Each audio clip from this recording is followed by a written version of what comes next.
अगर आप कोई भी चीज खास तौर पे व्यवसाय अध्ययन में अगर रटने की कोशिश करेंगे ना तो जरूर गलती करेंगे।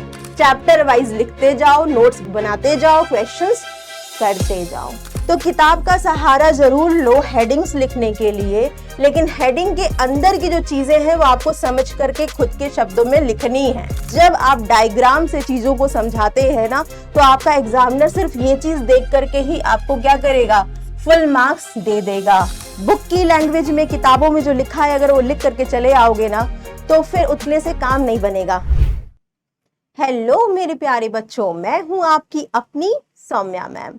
तो आज मैं आपको क्या बताने वाली हूं बच्चों, देखो क्लास 11th हो या क्लास 12th हो, अगर बिजनेस स्टडीज में अच्छे नंबर पाने हैं तो कैसे व्यवसाय अध्ययन में लिखा जाए, पढ़ा जाए, क्या क्या मुख्य बिंदुओं पर ज्यादा से ज्यादा ध्यान दिया जाए, आज इन्हीं सब चीजों को लेकर के मैं आई हूं। तो बेटा अगर आपको बिजनेस स्टडी जैसे थ्योरेटिकल सब्जेक्ट में अच्छे नंबर पाने हैं, यानी 95% से ज्यादा नंबर पाने हैं अपने एग्जाम्स में, चाहे वो क्लास 12th हो या क्लास 11th हो, दोनों ही क्लास के बच्चों के लिए कुछ इंपॉर्टेंट चीजें, कुछ इंपॉर्टेंट टिप्स मैं आपको बताने वाली हूं आज इस वीडियो में। ठीक है, तो देखो बच्चों, सबसे पहले ये तो समझ गए होगे ही, अब तक इतना पढ़ चुके हो कि बिजनेस स्टडी या व्यवसाय अध्ययन जो है वो एक लिखने वाला सब्जेक्ट है। इसमें आपको बहुत सारी चीजों को लिखना पड़ता है, याद करना पड़ता है। लेकिन बेटा याद करने का मतलब ये नहीं है कि आप चीजों को रट लें। अगर आप कोई भी चीज खास तौर पे व्यवसाय अध्ययन में अगर रटने की कोशिश करेंगे ना तो जरूर गलती करेंगे। आपको रटना नहीं है, आपको कॉन्सेप्ट्स को, अवधारणाओं को समझना है और अपने शब्दों में उसको लिखना है। तो जितने अच्छे से आप चीजों को समझेंगे उतना अच्छा आप लिख सकते हैं। ठीक है, तो बेटा यहां पर देखो, सबसे पहले जो चीज का ध्यान रखना है व्यवसाय अध्ययन में अच्छे नंबर पाने के लिए, वो है प्रीवियस ईयर्स के क्वेश्चन जो बच्चे क्लास 12th में हैं। ठीक है, जो क्लास 12th में बच्चे पढ़ रहे हैं, बोर्ड का एग्जाम्स जिनको देना है, बीएसटी बिजनेस स्टडी की प्रिपरेशंस अच्छे से करनी है, उन्हें प्रीवियस ईयर्स के जो क्वेश्चंस होते हैं, PYQs, चाहे वो बोर्ड में आया हुआ कोई भी क्वेश्चन हो बेटा, ठीक है, जैसे अभी 2024 में आया हुआ क्वेश्चंस हो, ठीक, 2024 हो चाहे 2023 हो, 2022 हो, 2021 हो, ये सारे पिछले 4-5 साल के जो भी पेपर हैं उसमें चैप्टर वाइज जो भी क्वेश्चन आ रहा है, बच्चा जो भी क्वेश्चन आया है पहले, उस चीज को क्या करना है, उसका एक नोट बना लेना है, अच्छे से एक नोट कॉपी बना लेनी है PYQs क्वेश्चन पर, और प्रॉपर हर एक चैप्टर वाइज जो जो क्वेश्चन बोर्ड में जिस बोर्ड में आए हैं 2024, 23, 22, 21, चैप्टर वाइज लिखते जाओ, नोट्स बनाते जाओ, क्वेश्चंस करते जाओ।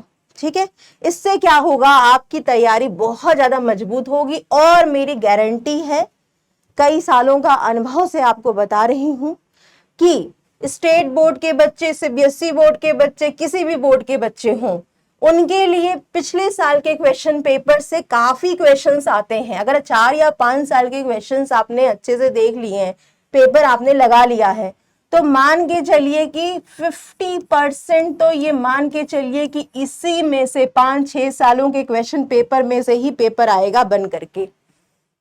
जी बिल्कुल, यानी प्रीवियस ईयर्स के क्वेश्चन तैयार कर लिए तो ये समझ जाओ कि 95% कहीं नहीं जाने वाला है, क्योंकि क्वेश्चन घूम फिर करके पिछले सालों से ही बना करके आते हैं। तो पहला काम ये करना है।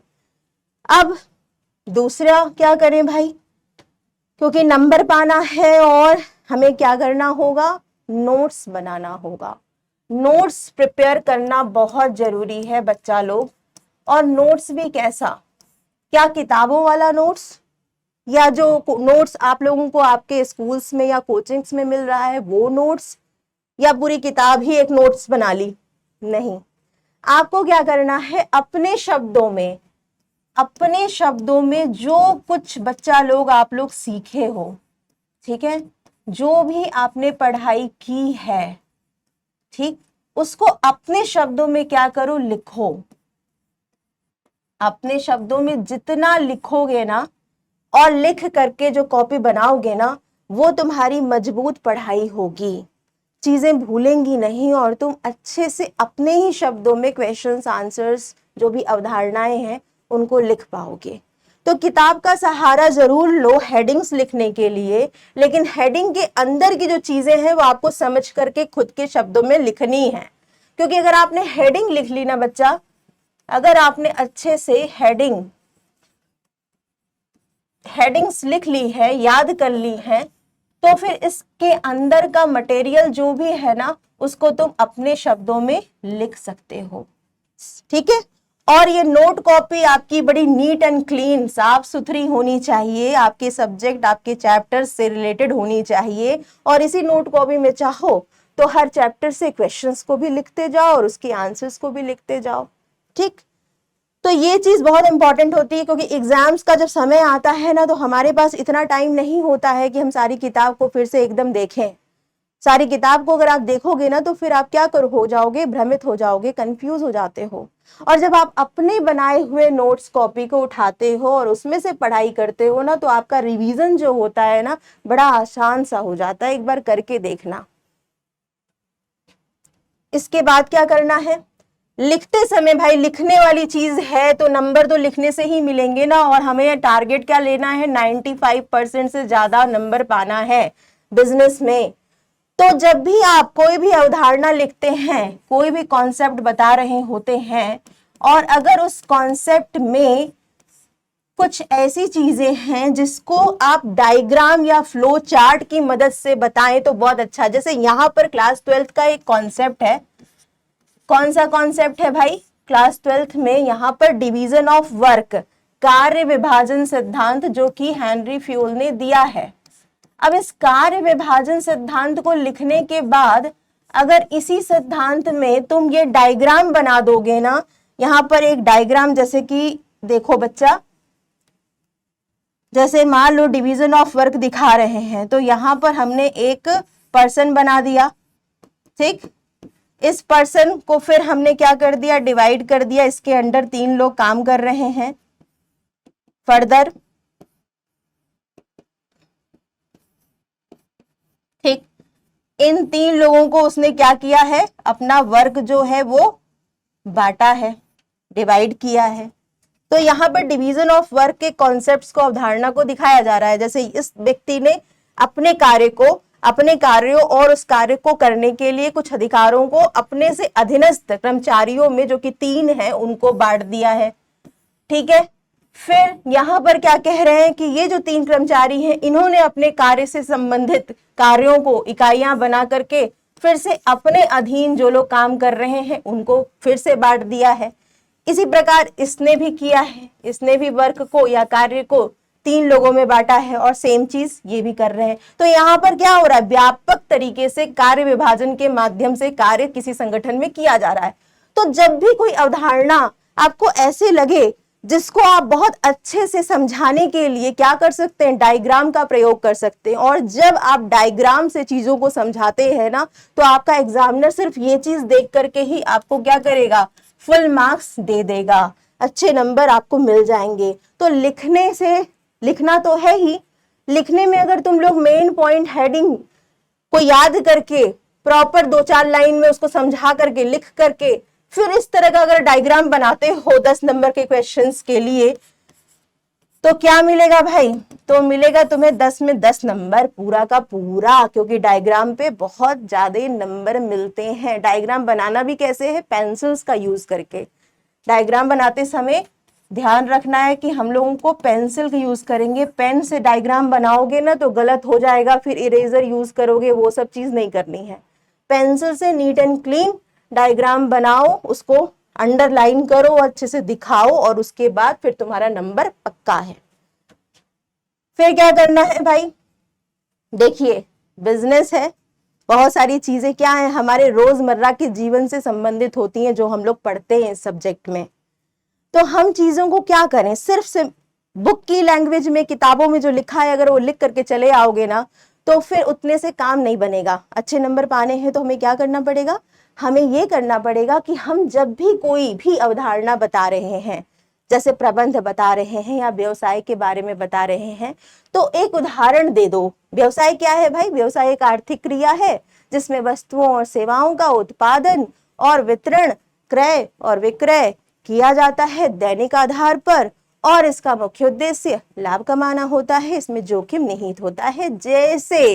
अब जैसे क्या कर दोगे, जैसे हम अपने आसपास देखते हैं बहुत सारी दुकानें होती हैं, उस दुकानों में बहुत सारे वस्तुएं रखी जाती हैं जिसे व्यापारी क्या करते हैं, हमेशा ही उसे बेच रहे होते हैं, विक्रय कर रहे होते हैं। बदले में वो क्या लेते हैं, कुछ मूल्य लेते हैं, और जो विक्रय मूल्य होता है वो उनके लागत मूल्यों से ज्यादा ही होता है, अतः वो लाभ कमाते हैं। जैसे मेरे पड़ोस में एक दुकान है, किसकी, किराने की दुकान है, जिसमें जो व्यापारी हैं वो एक व्यापारी हैं और शर्मा जी क्या कर रहे हैं, वो थोक से जाकर के, थोक बाजार से जाकर के वस्तुएं क्रय करते हैं सस्ते मूल्यों पर इकट्ठा में, और उसके बाद शर्मा जी से बात करने पर पता चला कि ये वस्तुएं वे कुछ ज्यादा मूल्यों पर ग्राहकों को बेचते हैं, यानी वो लाभ भी कमाते हैं, उनका कुल लाभ इतना होता है साल भर में। इस तरह से अगर आप उदाहरण के माध्यम से चीजों को बताएंगे ना तो फिर बड़ा क्लियरली वो चीज क्या है लोगों को समझ में आएगी, जो लोग कॉपी चेक कर रहे होते हैं,